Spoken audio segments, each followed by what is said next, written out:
I wanted to fill you guys in on just how I arrived at this initial methodology and how I came up with these five different stimuluses, and then also how I arrived at an optimized program centered around a CrossFit athlete. And my work really started with working with uh, Jason Kalipa. Just a real quick background on how I started working with Jason. I was a member at Santa Cruz Central with Annie Sakamoto and that whole crew for 3 years. And I was driving about 70 minutes each way to go get those workouts in. And I was starting to run on my own. Um, and I was looking for a gym that was closer to home. And the NorCal CrossFit gym was within 10 minutes drive from my house. And at that time, Jason Kalipa was doing all the programming, and it was just heavy barbell work. The only thing that Jason used to do was pick up barbells. And for me, if I was running on the side, that was all I was interested in. So it was perfect programming. And I never ran into Jason at NorCal until 18 months in. And one day, Jason showed up to the gym, and it happened to be Helen. And Helen's a good workout for me because I don't have to pick up a barbell, and those body weight movements I'm pretty quick at, and tried to show off a little bit to make an impression on the champ, and pretty good, like I said. Went 8:12 that day for my Helen time, and he ended up introducing himself, and then about 30 days later, he approached me and asked me if I would be interested in programming and coaching him on the endurance side for him. That he was tired of getting 40th in CrossFit events at the games, and he really wanted me to help develop that side of the equation. And for me, that was an interesting um, opportunity because I was an endurance athlete, and I found that if I introduce a small dose of CrossFit style workouts into my overall programming, I noticed significant performance gains that I had not seen since in my 20s. And that was a surprise. Here I was, in my late 40s and being able to generate some phenomenal numbers on the track. And I thought, what if I took a traditional CrossFit athlete and I did the opposite approach where I was taking their existing CrossFit methodology and dosing it with a very small amount of pure endurance training. And that's what really started it all. And what I realized was that CrossFit athletes are incredibly effective at workouts up to about 2 minutes. And then, because of the inefficiencies within their aerobic system, we were seeing fall offs in performance. And what I really wanted to do was to lengthen their ability to perform as they extended out the endurance curve, right? As they extended out into longer and longer time domains. And in order to do that, we really had to develop their aerobic system, their ability to perform for longer and longer durations. And so that's what I did. And I took on more and more athletes, and truthfully it was a huge experimentation process of honing in the correct dosages of each of these five different stimuluses to maximize performance. And the programming that I do have online is identical to the type of programming that I provide to all of my athletes, every one of them, whether it's Gretchen who's on this call or Rich Froning. It's all the same.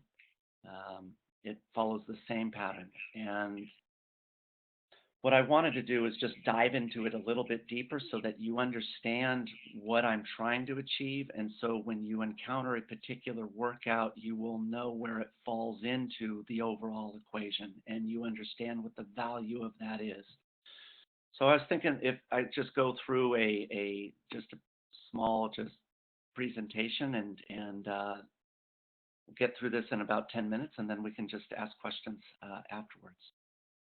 So on this opening slide, this is what is considered traditional CrossFit methodology, where the base of the platform that we're doing is CrossFit training.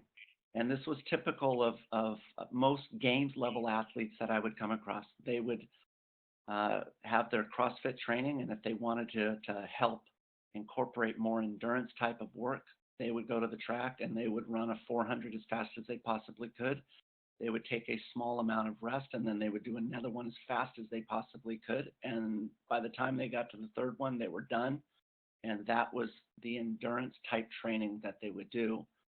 And it was important early on for them to understand that traditional endurance training looks more like this second slide, where there is a base level of training that is involved. And that's just basic fitness that they have before they move up the pyramid.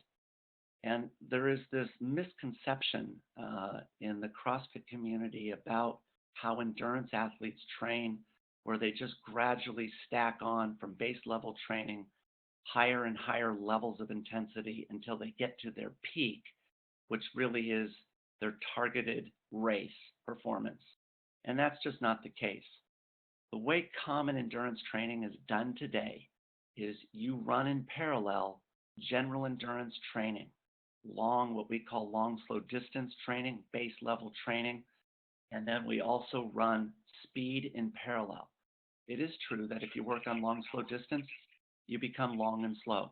If you work on just speed, you just get fast and you lose the ability of going long.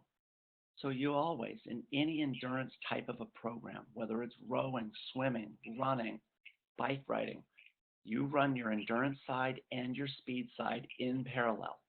You always hit those two stimuluses. As you get closer to your specific race, you dial in more specific programming towards your particular target. So if you're targeting a marathon, you're targeting the distances and the speed that is based around your goal time for that particular marathon. If your target is a mile for time, then you're targeting that specific time in that specific distance. And that's what's at the peak of the pyramid. Now, on my programming, we really are looking at it really as a funnel, that you're not allowed to move down the funnel unless you work and accomplish the upper portions. And the baseline of all of my programming is centered around CrossFit. That is the core, the foundation for everything that it gets stacked upon. So in the CrossFit side, we really need to be working on maximizing of our strength. We need to have that ability of generating force, which comes from those ballistics movements, those explosive type movements, and then also on the plyometric side. In order to move further down that funnel, you have to have a base level of aerobic threshold training. Aerobic threshold training is low intensity training. It's really getting your body comfortable with the duration of what you want to accomplish. This is what stamina is. Okay, we're really trying to get our body comfortable with, if it's running, the pounding that we're going to be doing on the open road. Just like you saw on the previous slide, in parallel to that aerobic threshold training, you need to be doing strength and speed endurance type training. This is where you are recruiting fast twitch muscle fibers and you are making them go long. You are developing your speed in parallel with your aerobic long, slow distance training. Once you've developed those two, then you can move on to more specialized types of training, which is lactate threshold training and VO2 max training. Now, lactate threshold is really your maximum sustainable intensity that you can carry for a long duration of time. I program on the online site a significant amount of lactate threshold type training. Why? Because this is where you are operating for a sustained duration period of time. This is your maximum sustainable pace that you can hang on to. This stimulus, if you apply it, will be adapted into a higher level of lactate threshold pacing, meaning your old pacing and that intensity that you ran at becomes easier the more time that you spend at that specific stimulus. Now, VO2 max training is a higher level of lactate threshold. You are training and working out at a higher intensity above lactate threshold. The purpose here is that we're really training at the bottom of the funnel. We're not specializing in one particular distance. And so my target is for my athletes to be good at distances ranging from 400 meters to 5,000 meters. If you want to specialize and work on your 100-meter time, your 200-meter time, then it's going to come at a consequence of something else above in this funnel, meaning you're now specializing in a particular distance and something else needs to come out. And that would be at a consequence, let's say, of your CrossFit side.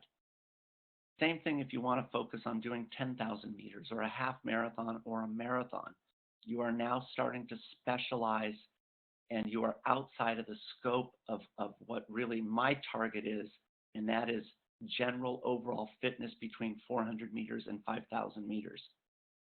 So the real question is that I get asked all the time is, when would you ever apply a typical pyramid type training that's commonly found in the endurance world? And in this next slide that I have here, if you have a particular goal, and this goal, for example, targets an athlete that wants to break 8 minutes in a 2,000-meter row, how would you do it? What would it look like?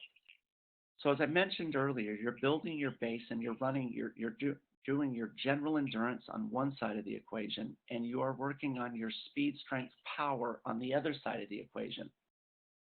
So at the bottom of this pyramid, in the bottom left-hand corner, you would, if your target is to row 2,000 meters, that 2,000-meter target cannot become a challenge, meaning the distance cannot be the limiting factor preventing you from performing this goal. So you start at that bottom and you focus on the distance side of the equation.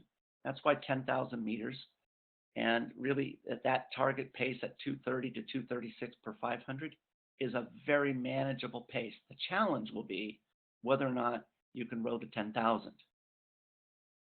Same thing on the opposite side of the equation where we're focused on just pure speed. The pure speed side of the equation is focused on the 8-minute time domain. So what we're really addressing on the right-hand side of the pyramid or the triangle is that 8-minute pace. As you progress up the pyramid, you can see on both sides of the equation, we are gradually getting closer to the target goal, which is rowing 2,000 meters in under 8 minutes. We get into the specific portion of the triangle or the pyramid when we're really now focused on the 2,000 meters at that sub 8-minute pace. The goal is here, as you can see, we're rowing 2 rounds at 2,000 meters of total volume. And the goal is that we're gradually taking out the amount of rest for each of the amount in between each of these specific reps that we're performing, so that when we finally get to the peak, our body is not surprised by what we're asking it to do, and that is to go under 8 minutes for the 2K row. So if you have a goal, let's say, of doing, maybe what your goal is that you want to do 10 muscle ups in under a minute, then that would be your peak. And what you need to do is build your foundation to accomplish that particular goal. So although this is a row and a monostructural movement, you can apply this towards any gymnastics movement. For example, if you wanted to do at the regionals, most games athletes were struggling with doing 50 ring dips. Well, what do they work on? Games athlete wants to get better at ring dips. I always see them, what do? They put on a weight vest and they do weighted ring dips. Well, that's the right-hand side of the equation, right? That's the strength, speed, power side of the equation. But if you want to do 50 ring dips at the peak, then you need to work the endurance side of the equation. Somehow you have to find a way to accomplish a high volume, an endurance side, to create stamina side of the equation. Maybe you're doing band-assisted ring dips where you're doing, 2 minutes on, 15 seconds off, and you're generating 300 ring dips, during that 20-minute time domain, right? 2 minutes on, 15 seconds off, 10 rounds. and you work the same type of methodology. The key is again, building your platform and going up the platform to the specific goal that you're trying to achieve. On this last slide, I really break it out and you can see what I mean by that. If you're trying to break, and this one's, someone who wants to break 7 minutes in a 2,000-meter row. Old traditional endurance type training is applicable again for one particular goal. And this again is specific type training if you had a goal. And in this model, what you're seeing is a 10-week, 20 workout progression to break 7 minutes in a 2K row. And what I did here is I just built up for an athlete their gradual progression up to that goal. And you can see what I'm asking them to do. I'm asking them to build their endurance and build their speed in parallel until they get down into week 8. And that is where I'm targeting the specific goal of the 7-minute time domain and the 2 total distance. So that's how I look at my programming. And again, my core is focused on this funnel, but if an athlete comes in and that they have a specific goal in mind that they're trying to achieve, then I would incorporate this slide right here. And I would create a more customized program in and around my general programming. All right. That is the presentation, what I wanted to present today, and I wanted you to understand just the basics for my methodology. And I think now what we can do is